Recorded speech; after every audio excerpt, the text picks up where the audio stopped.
What is up, guys? Welcome to the Dynasty Fan Podcast. Got a good show for today, talking our top 5 waiver wire ads at the wide receiver and the running back position. Going to be a little bit different today. We usually give you guys that are less than 50% rostered, but for today, we're making it a little bit extended, being that it's almost playoffs, guys, and we're going to give you a few that are a little bit in between 50 and 60. So we moved it to 60%. Okay, just so we could add a couple of names on here that just in case we want to make sure that they're rostered going into your fantasy playoffs. And that is pretty much the main thing that we're going to be focusing on today. We want some upside players, not necessarily looking at guys that you can start week 13, 14, but just players that you really want to have on your rosters that have a lot of upside heading into your fantasy playoffs. So what's up, Brian? How's it going, man? It's going good, man. It's been a little bit of a while since we've recorded a show. Um, I know we had some vacation, so as teachers, we took off, and one of the things that we decided was we just weren't going to be on the electronics basically for the whole week, and so it was kind of a good week. Spent a lot of good time with the family. Um, so ready to talk some football. We got to watch some great games on Thursday, and then again on Sunday we had a couple of good games. So hopefully the trend continues, and we'll be able to talk about some players that we can add that could potentially help us here down the stretch. Yep, definitely. I want to check in on the game too. I have Pittman and Taylor. I need 30 between the two. Taylor had one after the first quarter, so it was not looking good. But we'll see. I'll check in a little bit. But to start, guys, we're going to be starting off with the super flex or quarterback position. So a couple of guys to note if you are in some super flex leagues. So Mike White obviously went for over 300 yards, 3 touchdowns, only 8% rostered in super flex leagues. So definitely a good player to add. He's going to be getting the start, right? Looks like Zach Wilson looks like that is just completely over now as he is on the bench now watching.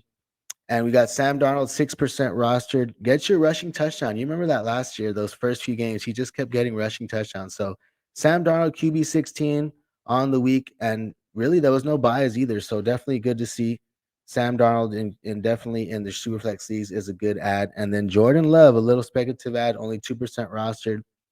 Aaron Rodgers dealing with some issues, right? As well as the Packers, right? He's got some broken thumb that's bothering him on his throwing hand, as well as now he's got some messed up ribs that they're waiting on some x-rays. So we'll see.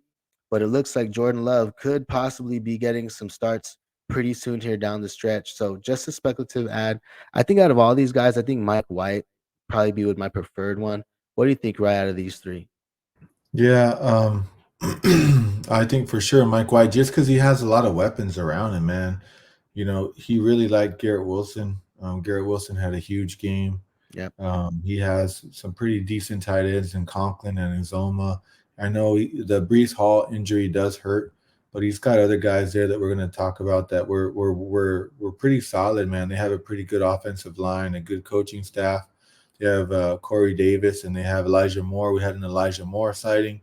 I think he got into the end zone. So I would say out of all these guys, I would probably prefer Mike White. Yeah. I think he's got the most upside, right? So like if Yeah. I want a 20 plus point play, I don't think it's Darnold. I think Darnold's a good 14, 15, 16 point play. But if I want the upside play, right, that boom play, it's probably Mike White. Yeah. Definitely. So moving into the tight end, we have Foster Moreau. He was on there last week for us. But this week, still on there, still less than 50% rostered, only 46% roster right now on sleeper leagues. And that's where you get our roster percentages, just in case you're wondering. But he got 7 targets this week. There's still, you got Darren Waller out on the IR as well as Hunter Renfro. So I know this was the Josh Jacobs show this week, but still tight end 8 for Foster Moreau. And I think he's got some decent, top 10 upside in that Raiders offense. So definitely a guy to be looking at if you need a tight end, right? Maybe you lost Zach Ertz. Foster Moreau is definitely someone I think you could pick up, and he can help you down these last few weeks. Yeah, I agree, man. And then the other thing really is that with the injury, he's playing with the injury to Darren Waller, like he's playing 100% of the snaps. Yeah. And you don't really find that all the time, right? You have some tight ends kind of splitting snaps or taking less snaps because they're better blockers or better pass catchers. And so to get a tight end that's playing 100% of the snaps is pretty big. He also has 2 top 10 finishes out of the last 3 weeks. So he finished as a tight end 6 in week 10 and and this past week tied in 8. So yeah, I definitely think it's a good play, right? Like I actually probably like him over like some other tight ends, like right now, like Higby. Like I love Higby, but I mean, who's throwing the ball to Higby, right? I mean, if I'm the Higby owner, I think Higby put up 0 on Sunday. I mean, I probably gonna in one of my leagues I have Higby. I'm gonna pick up Foster Moreau and probably play him this week, depending on if Stafford comes back. But I don't think he's coming back. So I doubt they bring him back. yeah, right. Why are they gonna bring him back? So yeah, I might be pivoting to a guy like Foster Moreau. Yeah. And that was shocking for me, Higby. I thought Higby was going to be a solid start that week. So looking into some honorable mentions, guys, now going with the Rams, Van Jefferson, only 15% rostered. So definitely a good little ad. Now you have Allen Robinson. Supposedly the season has ended for him as well. So they just got no pass catchers, man. So they gotta throw the ball to somebody. I hate that saying that, but really, who they can throw the ball to? So Van Jefferson, I think, is the best of what's left there. And then you got Daryl Henderson. We're gonna talk about that offense right now, right? We have Travis Etienne was banged up with a foot or ankle injury. He's saying he's ready to go, that he's going to play, but I think Daryl Henderson is just someone that you could add to your rosters. He's at 51% right now. He might get dropped though, I think a little bit during this. So I think he's a name to monitor also if on the drops. Then you got Zay Jones, who had himself a pretty good game, but just going to be honorable mentions for us for now. And getting into our top 5 waiver wire pickups at the wide receiver running back position. Most of these guys are running backs because that's really what's going to help you down the stretch in your playoffs, right? When you have that RB1 go down and you have that next man up, that's really the guys that you could start and you have like a RB2 instantly, in some cases, a RB1. So starting out, our only wide receiver on the list, we do have some strikeout ads at the end, and there is a wide receiver there on that list for you. But right now, OBJ, 53% rostered on sleeper leagues. Now the buzz is just getting more and more that he's going to sign. We've heard Buffalo, New York, Dallas all interested in signing OBJ. Suppose he's going to be making some visits soon if he hasn't already. And I think down the stretch, if you're talking, hopefully he would play like week 14. You need this to happen pretty quick. He has to sign quick, start practicing because he's already been medically cleared. I'm sure he's already working out on his own. So once he gets with a team, hopefully if he gets signed this week, right, and starts practicing by week 14, hopefully you can get him in there a little bit because you don't want to play him right like week 15, his first game in Dallas or his first game in Buffalo. But hopefully we can get to see him, right? I think that's why he's 5 for us. He had some great games down the stretch for the Rams last season. So I think he's just a good talent, a good stash to have on your rosters right now. And let's see what happens. What do you think, Rabo OBJ? For me, like with OBJ, I just think how quickly he signs. It's just going to depend on where he goes and how quickly he signs, how quickly he gets kind of comfortable with the system. Because, like you said, we don't want to be playing him if it's his first week, right? Because he's probably going to be on a snap count. And so the other thing that I think that is important to kind of know is that um, with OBJ, if you have a league where you're allowed a keeper, right? Like if for waiver wire ads, he might be somebody that's a good stash, right? Like we have a couple leagues where you can um, keep a player from the waivers in round 8 or in round 10, I believe, a waiver wire ad. So he might be somebody like if it's a keeper league, he might be somebody you want to add for next year potentially. Yep. And you want to take us into number 4? All right, so number 4 is Jermichael Hasty. So with the injury to Travis Etienne, we really just don't know. I think they're saying that basically there's already a good chance that Travis Etienne is going to play this week, but we'll see, right? That remains unknown. It was kind of a weird injury, didn't return. But Jermichael Hasty was solid. He had 70%, 78% of the snaps. He's RB5 on the week. Had not so much a good ground attack, but he's just a good pass catcher. 5 catches off of 5 targets, had a touchdown. So he had a solid game. He's somebody that you can throw in there as a flex, and to get 20 points off of a waiver wire ad or a flex. We still have a couple of bye weeks coming up. I think this week is it the Colts that are on bye this week, or for sure next week, maybe week 14? So Jonathan Taylor's coming up on a bye. So he just might be somebody that we can add next week potentially to help us out. So Yeah, it is the Colts on bye for week 14. So I just want to say, we have an update right now. Najee Harris, did you see that? Najee Harris out I the rest of did. the game with an abdominal injury. So I That think sucks right for him. away, Anthony McFarland, right, should be added, as well as Jalen Warren. I know he's out with a hamstring injury, but Jalen Warren has been getting decent snap share as carries as well as passing work. So I think just someone to put out there right now. I don't know the extent of the injury, but definitely Jalen Warren I think he's on and IR Anthony though. McFarland. He's just out right now. He's not on IR, I don't think. So right now it would be Anthony McFarland next man up, and then from there possibly Jalen Warren if he's back and if he's practicing. He didn't practice all week yet. But for Jermichael Hasty, man, I think I he definitely has the pass catching upside. I just wonder if ETN were to go down or something, I just wonder about if we would see some Daryl Henderson. You know what I mean? Like how much of Daryl Henderson we'd see. I almost think that Daryl Henderson might be like that first and second down back, and we'd still see Jermichael Hasty with some possibly some goal line work, maybe, but definitely the pass catching work. So I think they'll both have some value depending if ETN goes down, and we'll just see who looks better between the two. And moving into number three, we have kind of in that same vein, man. We got Kyron Williams. So right now, he comes in, he outsnaps Cam Akers. I think he got 70% of the snaps or so. And I mean, we've seen Cam, he's just kind of struggled this year. And Kyron Williams is definitely the smaller pass catching back, similar to Jermichael Hasty. And the Rams, they just stink, man. Like they're gonna be behind every game. Like so if you're looking at that, I think that snap count is gonna be around the same. If they're playing from behind, they're gonna have Kyron in there in the pass catching game. So I think between Cam Akers and Kyron Williams, it's probably the back you want to own right now is Kyron. So what do you think about Kyron Williams, Ryan? Yeah, I mean, I agree. I think I'd rather have Kyron Williams just because of the passing upside. He seems to be a better pass catcher than Cam Akers.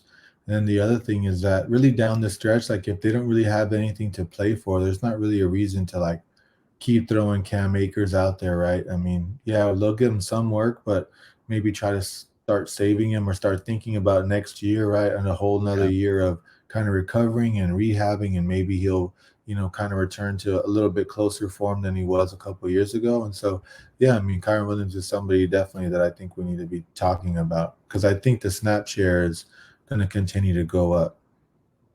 Yeah. All right, so number two, we have Melvin Gordon. As much as it pains me to say this because I don't like Melvin Gordon, he's somebody that we have to add. He was dropped in a lot of leagues. So his roster percentage is 46%. So he's available in a lot of leagues. And it stinks for me because I have a lot of shares of Isaiah Pacheco, and Isaiah Pacheco has looked great. But Melvin Gordon, everywhere he goes, he's just a touchdown like steal machine, right? Inside the 20s, he was taking touchdowns from Javonte Williams. And I think he's going to be taking touchdowns from probably Isaiah Pacheco or whoever else is the RB there, maybe McKinnon. So I think that eventually this guy is going to get in and get some playing time. So hopefully not.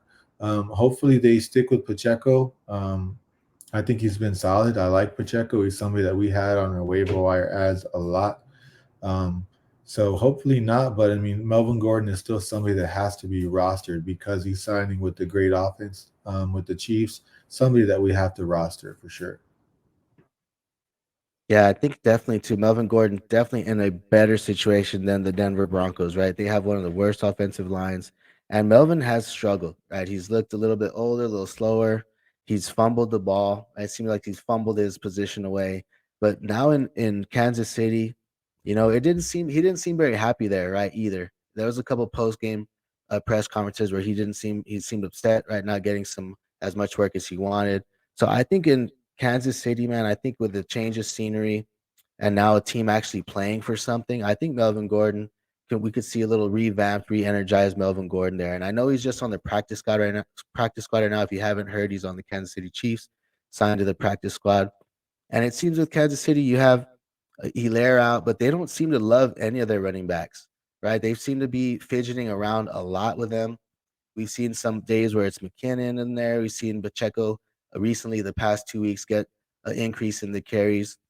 but it just seems like they don't love either one. They still use others at the goal line. They'll use different guys in the passing game, but I think Melvin Gordon can be kind of that back that does it all for them. And we'll see how they lean on him going forward. But I think just the veteran presence of Melvin Gordon in Kansas City, I think it will eventually, like you said, I think he will be the lead back eventually. We'll see. Pacheco, I like, right? I like the story, love the underdog story, but he gets the ball. Have you seen him? He runs hard, he runs fast, but he just seems to like not have the greatest vision. He runs into players a lot, and he just gets the ball on just full speed right away. Doesn't seem too patient there behind the offensive line. So I think Melvin Gordon could, in time, take over this backfield. And I think by fantasy playoffs release in 2 weeks, right, week 15, 16, we could see Melvin Gordon leading in the snaps. And that's pretty much what you want him for. That's why I think we have him here at number 2. Just a good upside play, and like you said, in the Kansas City Chiefs offense. So heading into number 1, Minnesota Viking, right? He's not the sexy name, right? But he's still out there, less than 50% rostered, and I can't believe it. But probably the most upside on your waiver wire, in my opinion, is Alexander Madison. We've seen it time after time, year after year, usually later in the season, too, around this time, right? Last year, I think it was around this time. You have Dalvin Cook goes down for a game or two. And right away, Madison, you have him. He's an RB1, right? Back end RB1, almost at minimum. So I think Alexander Madison, if he's on your waiver wire, I think he should be your number 1 priority. All these guys, just the high upside handcuffs in good offenses, they got to be your number 1 priority. So I think Alexander Madison, right? He might not help you this week, next week. He might not help you at all, but he's the guy. If you're talking about during your fantasy playoffs, the guy you want on your bench just with the high upside, these are the lottery tickets that you want on your bench. So what do you think about Madison, Ryan? I think I agree with what you said, and it's not just the homer in me, right? Being a Vikings fan, I mean, he's just as good fantasy wise, right? Not in real life, but Yeah. for fantasy, he's just as good as Dalvin Cook. So if Dalvin Cook were to go down, Alexander Madison is a league winner, and so he's exactly the type of player that you want rostered on your bench going into the playoffs.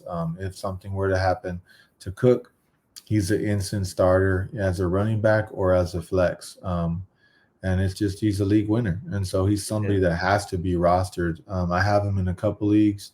So his roster percentage was pretty surprising to me, actually, because it's not like it's new that he's like a valuable handcuff. He's been Yeah. there for 3 or 4 years, and we've seen it. It seems like every year he's had some value. Cooks has missed at least a couple of games during the season, and every time he does, Madison has huge games. So he's definitely somebody that I think needs to be rostered. Yep. Cook's also been dealing with that shoulder injury, so we'll see if he holds up. So now going into our strikeout ads, before we get into those guys, if you are enjoying the show, if you got something out, be sure to like the video for us and also subscribe to the channel. And the podcast is also on Apple and Spotify, Dynasty Fan Podcast. So now moving into our strikeout ads, we have a couple of names that could be valuable down the stretch. Keontae Ingram, just that handcuff to the Arizona Cardinals, James Conner, who we've seen go down with injury in the past pretty much every season. So Keontae Ingram, just an upside stash. Then you have Jameson Williams coming out. He's already been practicing. He possibly may play this week. So Jameson Williams, if he comes back week 13, 14, we just know he's just got high upside as far as he's one of the top rookie wide receivers. So in Detroit, just somebody to have on your radar right now, as well as Zonovan Knight. Who knows, man? But Zonovan Knight only 0% rostered. But depending on what happens there in New York, you have Michael Carter that was out. Brees Hall obviously out now. Michael Carter possibly may return, but dealing with the foot or ankle injury right now. So Zonovan Knight came in. He led them in carries. I think it was 14 carries. He also had 3 receptions for 30 yards. So I think Zonovan Knight is just a good little guy to keep an eye on. And depending if Michael Carter were to get injured some more, right, Zonovan Knight may be that next man up. What do you think, Ryan? Well, I mean, yeah, I think I like the running backs primarily, right? Because, like you said, at this point, hopefully your wide receivers are pretty set and you're just looking for value plays at the RB position. And so James Conner has already been hurt this season, missed a couple of games. We saw that, Benjamin stepped right in and put up some good numbers in most of the week. So I think Yeah. Keontae Ingram can do that same type of thing. if Connor were to go down or miss time. And the same for Zonovan Knight. I mean, Zonovan Knight had a pretty good little game filling in for Michael Carter, splitting snaps mostly with him and Ty Johnson. So the other guy is James Robinson. Also, Yeah, it's kind of weird, just a healthy scratch, right? I mean, yeah. so we'll see, if that trend continues. Something to Mhm. kind of look and see what they do with James Robinson. So Yeah. Is that more like him, like just kind of getting settled into the offense, or is it just maybe a talent thing, or would they just like the rookies on overnight? I'm not sure. Time will tell, but definitely James Robinson, I think he's about 67% roster, but definitely someone to keep an eye on as far as the drops, right? Someone might drop him, James Robinson. I would definitely scoop him up if someone drops him in your leagues. So that's all we have for you today, guys. Hopefully you enjoyed the show. Like I said, be sure to like and subscribe. Thank you guys for tuning in. And until then, guys, we will see you guys next time.